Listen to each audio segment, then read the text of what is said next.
My friends at Wobie asked me to take a couple of minutes on this topic of creating focus in the middle of a crisis. And this is a huge issue right now, and one I've been thinking a lot about lately.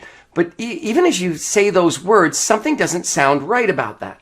Creating focus in the middle of a crisis. If there's one time I ought to be able to get focus, it's in a crisis. The term burning platform, that's what it means, right? A burning platform is an event that drives focused activity. That's the definition of a burning platform. So why, in the middle of this global crisis, where every organization has to pivot or change, and it's critical, the feeling is not focused action. The feeling is more like paralysis. All right, there's a great story that I think really sheds some light on what a lot of us are experiencing right now. In 1906 in San Francisco, there was a horrific earthquake. And after that event, two things happened.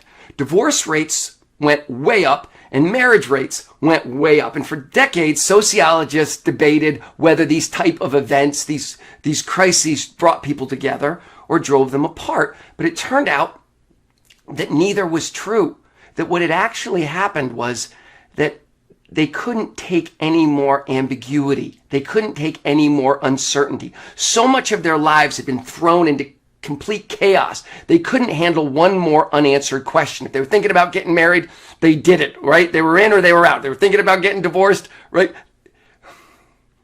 Now, think about what's happening right now. Think about the massive amount of ambiguity that people are experiencing in their lives. One of the things that we've learned about ambiguity is that it doesn't matter where it's coming from. It's a little bit like carbon monoxide poisoning.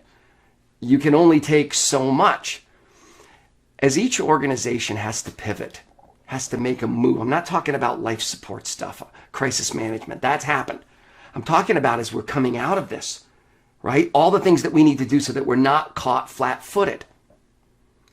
Those new goals, those new priorities, those initiate things that inherently only increase ambiguity, right? Those new objectives, those new projects. Is this really what we ought to be working on? Or should we be working on this? And what are the steps that I need to follow?